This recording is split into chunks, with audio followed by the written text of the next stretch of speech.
I'll start by telling you my story. So let me tell you a story about a young man who went to the big city to, as young people do, to try to make it in the big city professionally, in their career and so forth. And that young man was me, so spoiler alert. But I had a really unique job. I had a job where I interacted with every single level of society, every class, every nationality, from kitchen porter to the dustman to the plumber to middle management to corporate officers to CEOs to the chairman of the biggest investment banks in the world to government officials, politicians, celebrities, and their entourages, even the royal family, and, quote, global elites. It was a very unique job and surprisingly accessible. And it didn't pay extremely well, but it paid well if you worked enough hours. So I observed a lot, I watched a lot. The entry point was through the hospitality industry and the events industry. So you're kind of a fly on the wall for everybody in society. And the more I watched and observed, the more I got very interested in how the machinery of society and the world and politics, I was fascinated how commerce, industry, banking, how this all works, how this thing works, this machinery works. And everybody playing this role in this thing we call society and the world. But I wasn't really politically active. I read a lot. I read a lot of newspapers every week. I'd buy a big stack, buy every single newspaper, from the News of the World to the Guardian, Telegraph, everything in between. There's a big stack. I spent most Saturdays and Sundays going through it over coffee.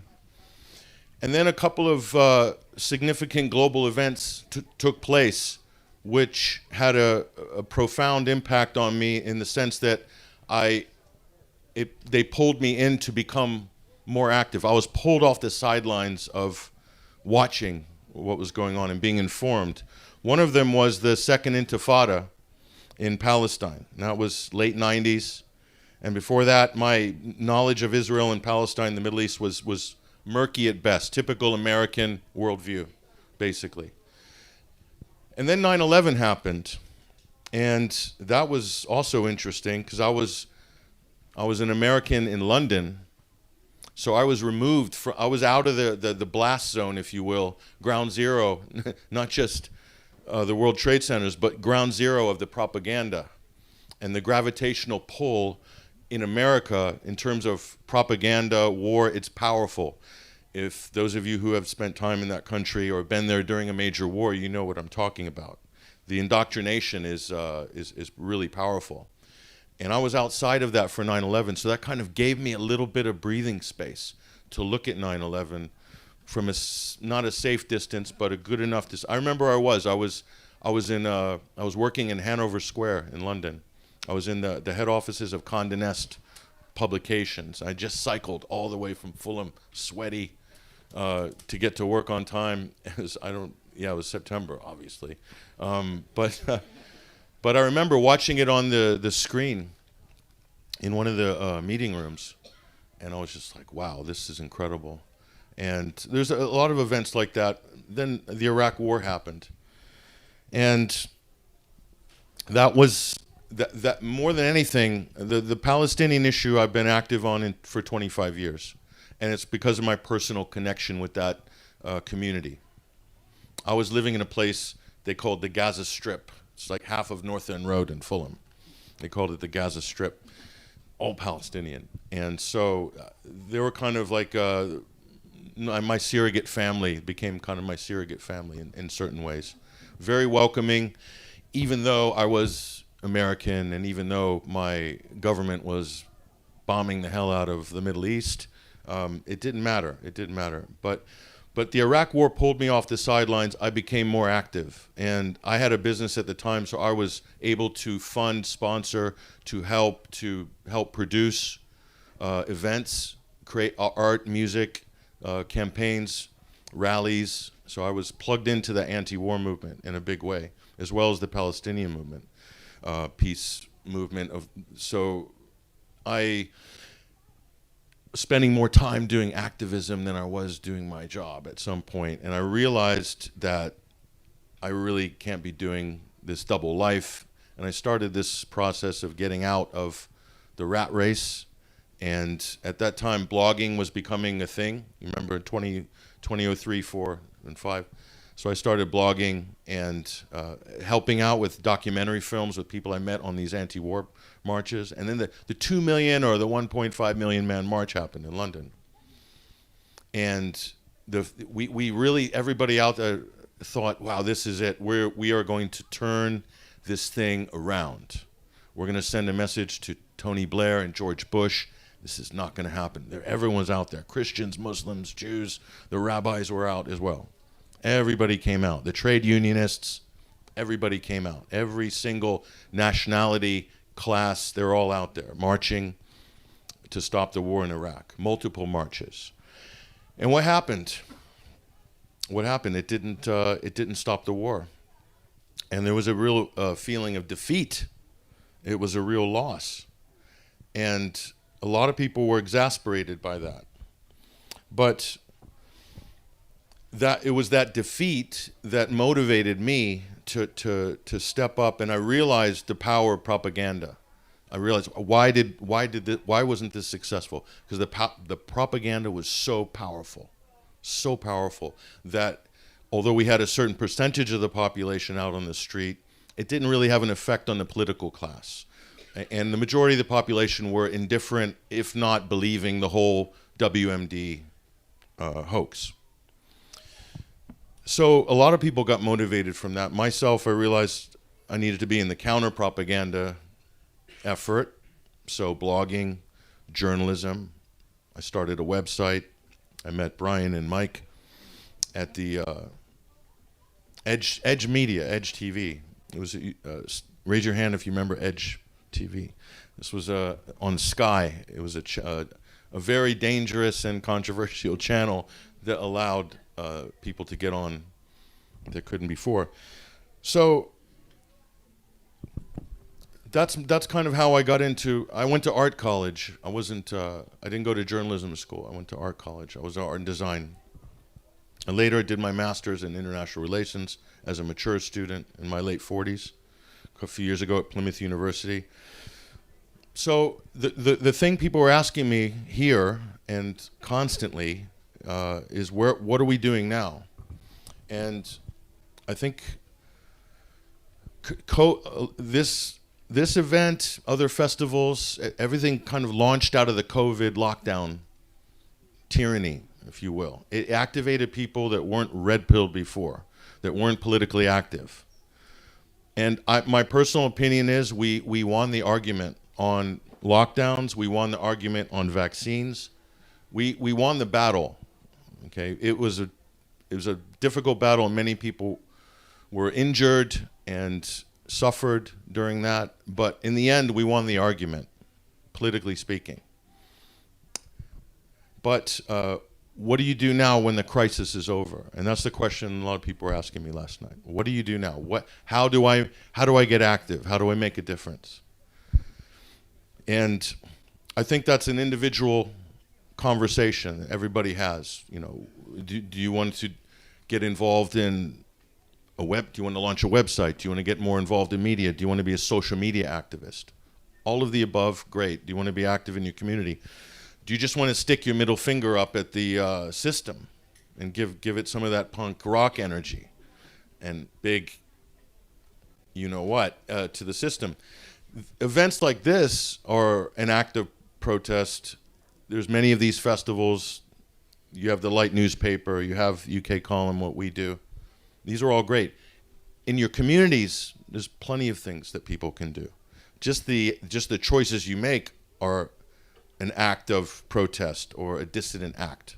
That's up to everybody to decide how active they want to be. Myself, I had certain skills, I had certain capabilities, so I just thought I would apply my skills, and whatever my skills were at the time, that I would apply those to try to somehow change the conversation, to reclaim the conversation. And there's no guarantee you're going to be successful. 2 million people out on the streets could not stop the Iraq War. But it's funny, August 2013, there was another war beckoning. It was a war against Syria, and nobody came out on the street. And you know why? Because Stop the War Coalition was probably, some people in that organization were in favor of a war on Syria, because they wanted to oust Assad. So they didn't really rally the troops. They did at the last minute, and I think 20 or 15,000 people showed up at Downing Street. You remember that? August. And they put out a fake film on the BBC called Saving Syria's Children, right before the vote in Commons, to really capture and manufacture consent for this war. But something funny happened before that. A flood of letters hit MPs' offices all across the country. And this created a little bit of a shockwave in Westminster. They weren't expecting that. The people didn't spell it in the street, but the people who were engaged, directly engaged with the system, and let it be known to their representatives that they were not on board with this. And that vote failed by the slimmest of margins. The slimmest of margins. Tiny. And I was shocked. We all thought, I remember, we all thought it was going to be a slam dunk, and America was going to go in right behind them, just like they did with Iraq. And it didn't happen. So what happened there is people, I think a collection of activists, media people, different, a very motley crew, somehow got the word out that they needed to get engaged on this. And it made a difference at that time. And you might say, well, it didn't make a difference because look what happened this past December when Jolani rolled into Damascus, black flags flying over Damascus. Maybe so, but you know, you can't, the war, you have to look at it along an extended timeline. You know, the Palestinians aren't going to win their war in one generation. They'll probably be fighting that for multiple generations. So, you know, if we expect that we're always going to get a result immediately, it might not happen in your lifetime. But I think it's important that you're engaged. You're engaged, because being engaged says a lot about who you are and what you're doing here. And what I'm doing here is I want to apply the abilities that God gave me to the best of my ability to try my best to make the world a better place, or about the issues that I care about. That's my mission. And everybody, I think, can take a cue that they have their own mission, whatever your worldview is. Everybody has skills and capabilities, and everybody in some way, on some level, can apply them. And many hands make light work. Many hands make light work. So that's my idealistic answer. But me, myself, I'm just a single blade of grass. But as they say in Zen, a single blade of grass can crack a concrete block. And it does. And there's so many examples of this. Every single major effort, movement, campaign always started with one person. Always with one person. Every great idea with one person. So don't a lot of people want to feel disempowered, like, oh, what can I do? Everybody can do something. And the results sometimes take years to manifest. But you have to start somewhere. And you just have to have faith that that process is universal and it will always happen. How are we doing on time? How much time has passed? 17 past. Okay. So one of the issues that people are concerned about, I think, is a potential endgame scenario is the digital ID issue, and also digital cash. This is a potential endgame scenario for obvious reasons. The CBDC, central bank digital currency, that very close to being implemented during the COVID crisis, very close, had to be delayed. But like so many of these things, delayed. Delaying something is a major victory. Wars are won with small victories.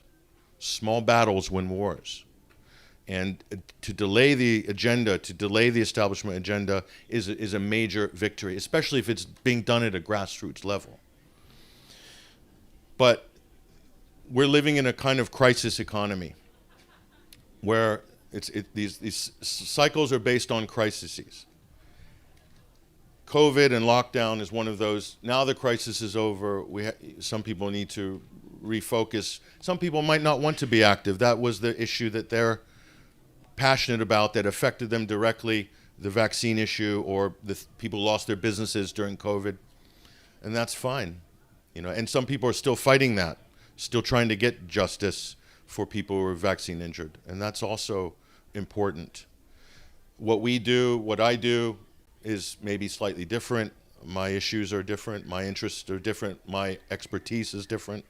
But it's, what everyone's doing collectively is no less valid than even, the biggest geopolitical stories. Not everybody needs to engage in these issues. Most things are happening on a local level. But Charles and Mike brought up a really important point, is that the legislation that the government's putting in is becoming increasingly authoritarian. And if you look at major dissident events from the 80s till now, the Battle of the Beanfields, Stonehenge, perfect example. Government comes in heavy-handed. It's later proven that they falsified evidence or witness testimonies. The government has to row it back, but the legislation gets ramped up. The Public Orders Act, the Criminal Justice Bill, or Greaves, the miners' riots. That similar thing. Miscarriage of justice, perverting the course of justice on the part of the government, compensations paid out to protesters who were wrongly imprisoned and so forth, years later, but the legislation gets ramped up. The other one was a few years ago, the Kill the Bill, the police crime sentencing and courts bill, very much related to the anti-fracking movement. You remember the anti-fracking movement? It seems like a long time ago, but it was just yesterday. That was a total grassroots effort.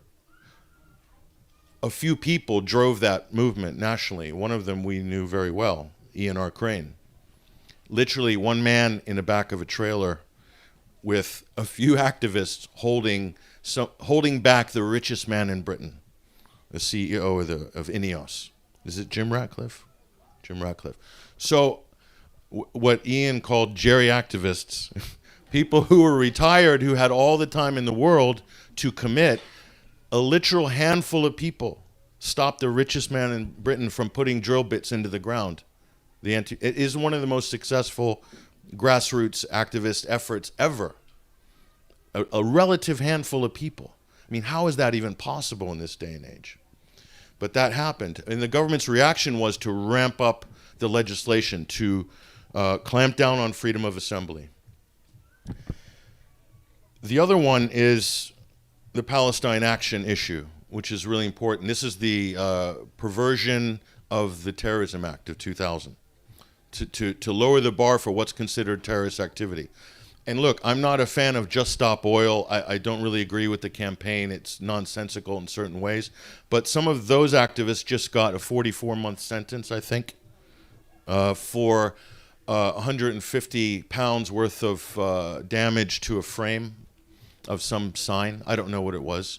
But I don't necessarily support that organization completely, but I will defend them, even though I have nothing in common with them in terms of my ideological viewpoints and on that issue of climate change, for instance, or electric cars. Nothing in common, but I will defend them to the hilt. And that's the attitude. We need to focus on the rights and not the politics per se, and really not the ideological issue. But look at what you have in common. And the Palestine Action issue, whether you agree with, as my colleague said before, whatever your feeling is with Israel and Palestine, it's neither here nor there. This is a rights issue. It's a basic rights issue. So, and the other one is the immigration. On the back of the immigration crisis, and I say with the air quotes, crisis, are people talking about, well, a good solution to this will be the digital ID system, of course. So you have another crisis being used. The state doesn't care. It doesn't care about the working class. It doesn't care about the middle class. It cares about itself and how to subdue and take away rights incrementally. And everything I've just mentioned, every single major historical event has corresponded with the withdrawing of certain rights, basic rights that before was legal is now illegal. It's a pattern, it's undeniable. So we have a saying in basketball, play the man, not the ball, in defense. Watch your man. I was always taught, watch the waist of the man you're guarding, and don't watch the ball, and don't pay attention to ball fakes. Keep your eye on the man. The man is your rights. The ball is the media, is the divisive, emotive issues like immigration.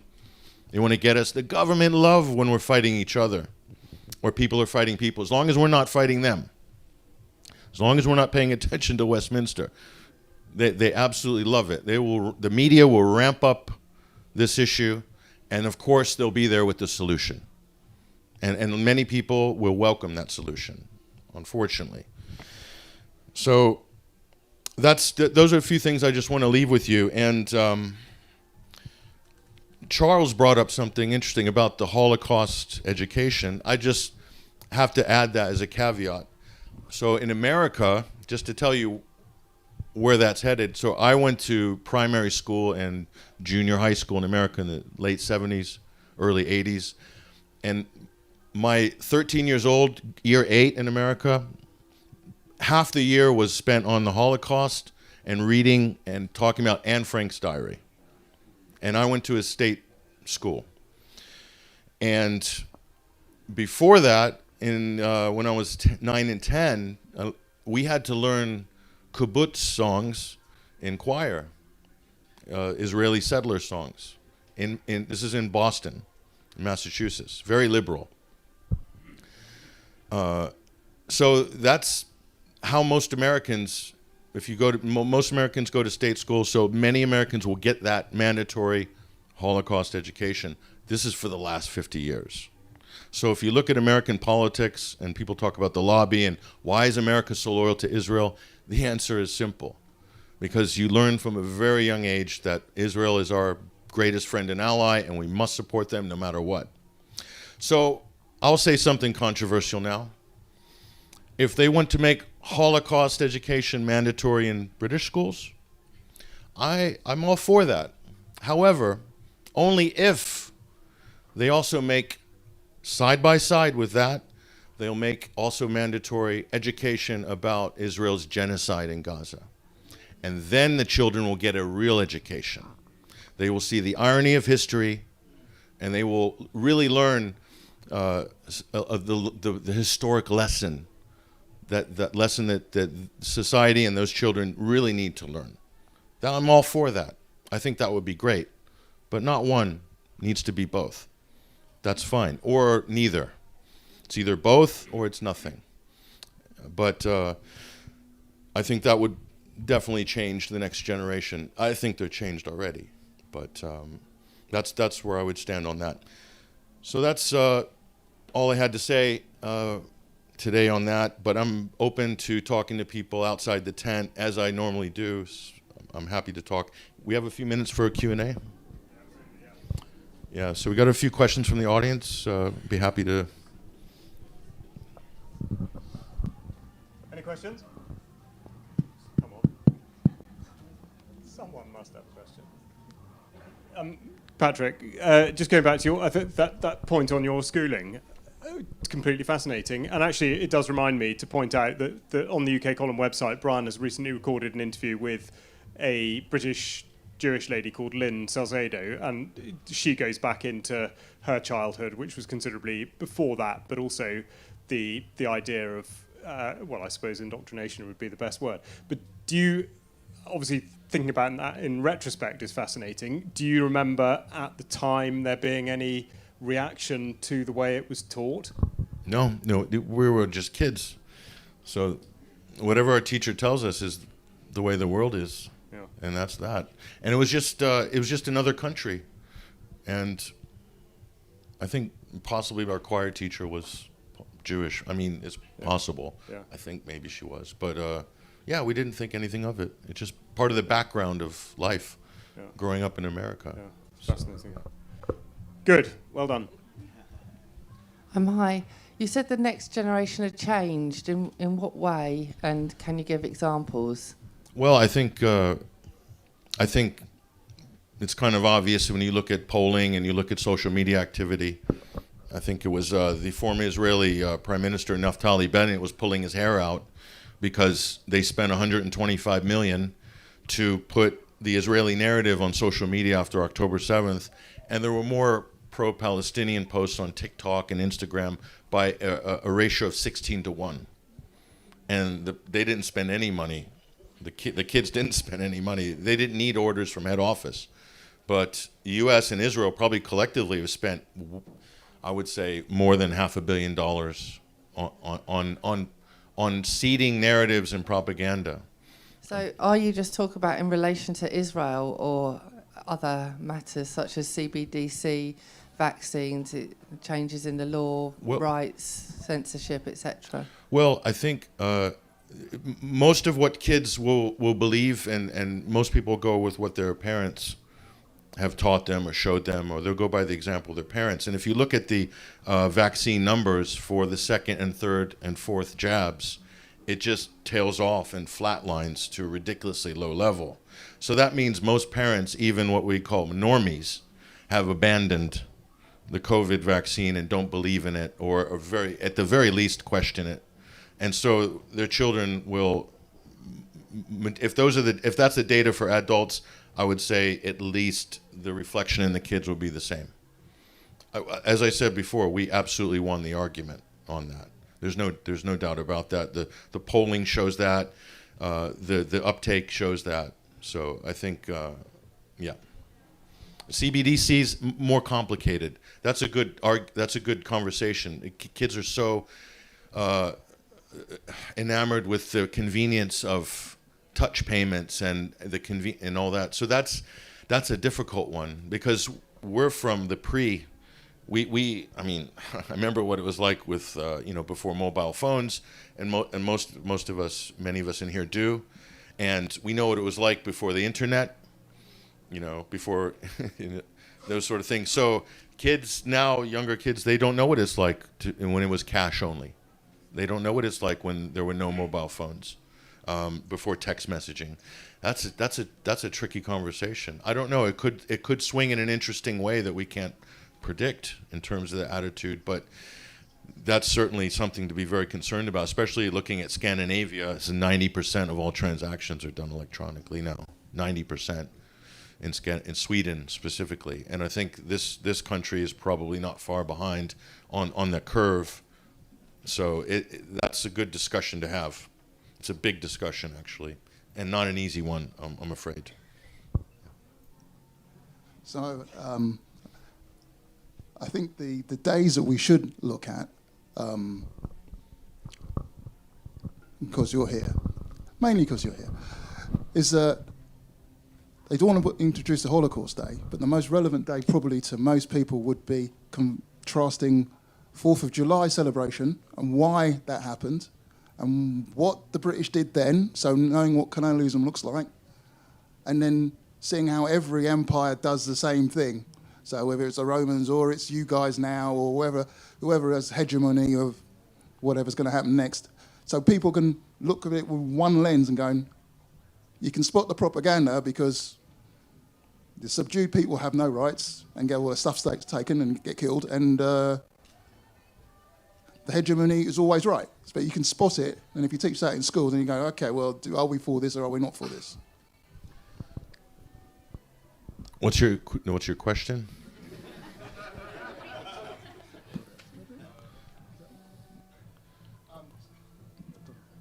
So, well, the question was, instead of the Holocaust Day, shouldn't we look into having the 4th of July Day? Because culturally, you're more similar than Israel is to us. Well, that's interesting. You're assuming that that the Americans defeated the British in 1776. Did they?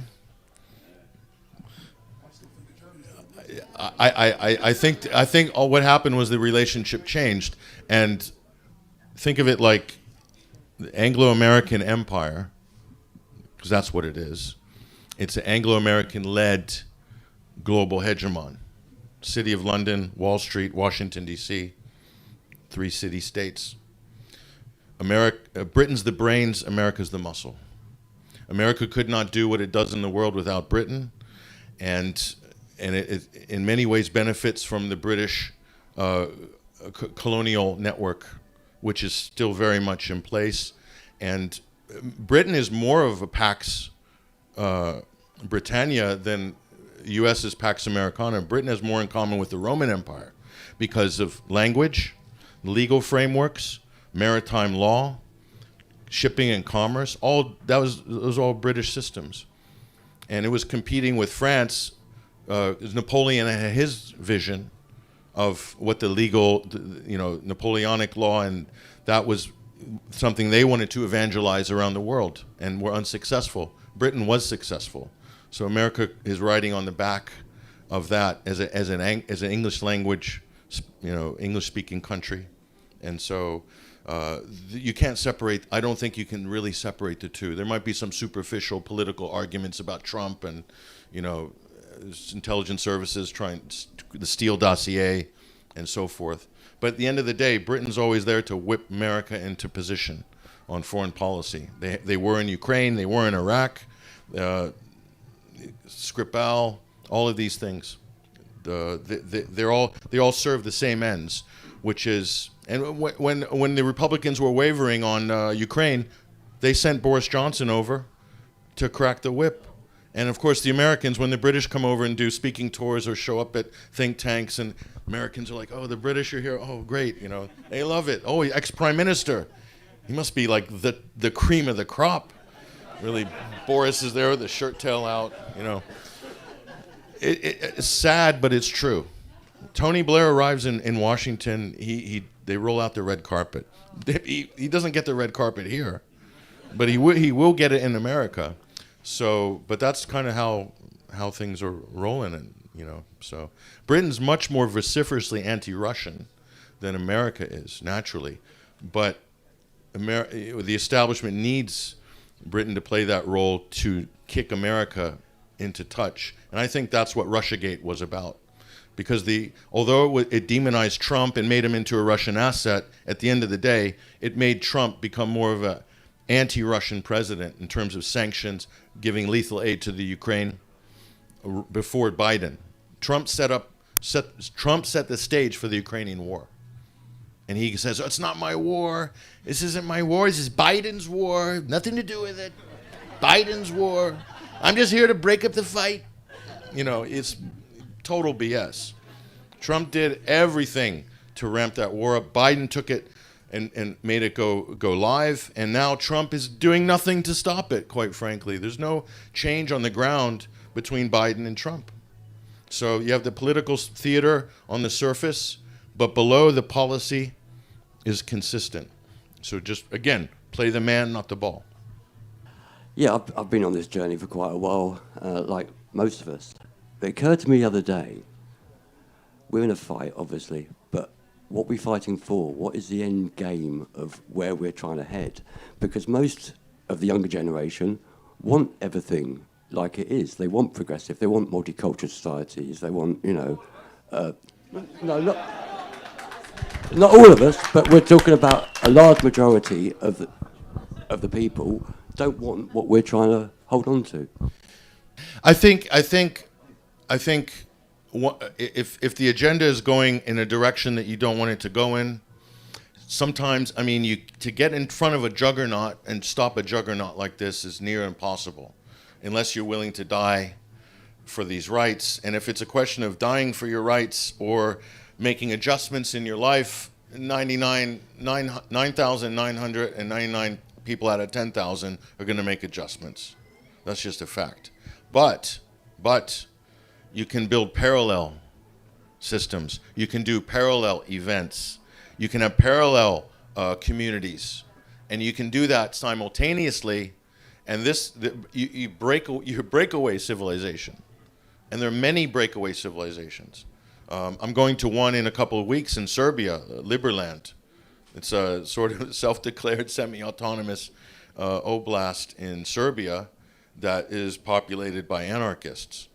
So, and they're having a conference in a couple weeks. So, it's just a small example, but more basically, you can do things in your community. You can do commerce. You can do things. You can.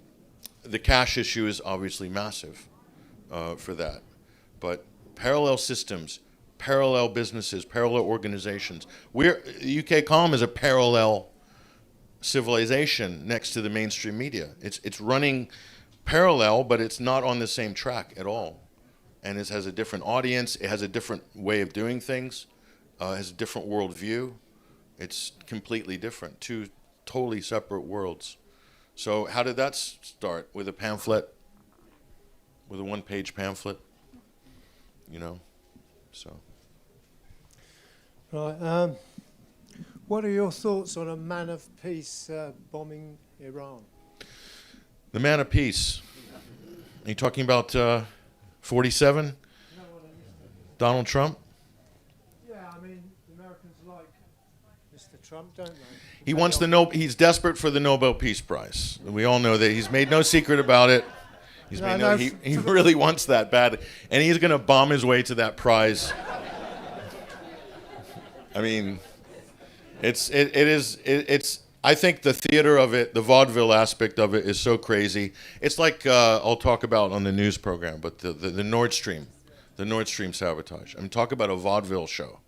That is incredible. I mean,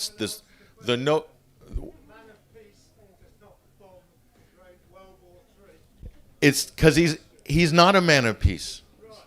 I mean, he's not a man of peace. I think at this point, if you still think Donald Trump is a man of peace, then no, I'm speaking rhetorically. I can't help you at that point. There's nothing I can say. I have, if you follow my work for the last 7 months, I have said pretty much everything that can be said on that topic. So, I mean, listen, Donald Trump ran, and this is the lesson. I'll give you an actual valuable lesson, okay? Especially about U.S. politics. Every single president since George W. Bush in 2000 has run on a peace anti-war platform. George W. Bush was no nation building. That gave him the edge. There's some key demographics in the U.S. Electoral map. They're called bellwether counties, okay? And some of them are people who are European Protestant, Norwegian Americans, for instance, northern Wisconsin, Minnesota, and so forth. Whoever takes those bellwether counties generally wins the election. And some of those key demographics are pacifist. And so you have to, if Republicans play to those demographics, they have a good chance of winning the election. George W. Bush did on a no nation building platform.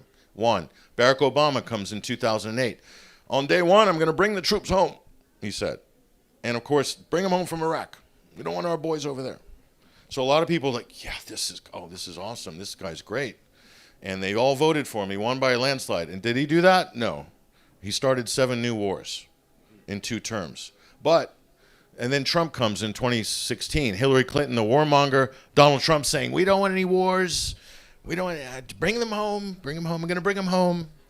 Quite frankly, I don't know what we're doing. Crooked Hillary wants to send the boys. I don't want to. So, and what happened? They say Donald Trump didn't start any new wars. That's a lie. Donald Trump deployed troops to Syria, and they stayed, and they helped to topple the government just this past December. The U.S. have occupied since 2017. Donald Trump ramped up the war against Yemen. The United States was running a proxy war with Saudi Arabia and the UAE. Trump did that. Trump gave lethal aid to the Ukrainians when Obama wouldn't. Even Obama wouldn't go that far. Trump yanked the Iran nuclear deal and set the table for World War III. Donald Trump did that. So, but the marketing was no new wars, Trump's a peace president, whatever. The point is he ran on it and won. That gave him the edge. Biden, 2020 election, it's a bit of an anomaly. It was a COVID year. They had George Floyd riots in the summer. It was a mess. I don't even know if Biden actually won. There's so much questions on election fraud in multiple states. But let's just put that off to the side. Trump runs again in 2024 saying, I'm going to end this war in 24 hours, one phone call. Sleepy Joe couldn't do it. I'm going to do it. You know, quite frankly, nobody else could do it but me. So that's and guess what? He won. We said it can't get worse than Biden. I mean, this is Joe was just like, you know, smelling salts. And so we a lot of Americans took a punt on Trump again because they're like, oh, well, if he does what he says he's going to do, then we're at least going to avoid World War III. That was the level of the thought, okay? It turns out it's worse. He's taken Biden's baton and done it even worse. So what the message is, the people don't want war, but the political class will get it. Even if you vote them in on an anti-war ticket, the swamp, the machine will mold that candidate and put him into position to the point where he's on a fait accompli, the road to war. That's the lesson. There's a big difference between what we think, and even beyond this tent, mainstream people don't want war generally. But if they get strong-armed into it, then they tend to go along with it. You get groupthink and the madness of crowds, like COVID is another example. As a type of a war. But that's the point. That's the point. And this bait and switch happens so often. I just gave you, 4 presidents in the last 25 years? Same exact thing. And the polling shows it as well. That's the main lesson. That's the main lesson. I hope that answers your question somewhat.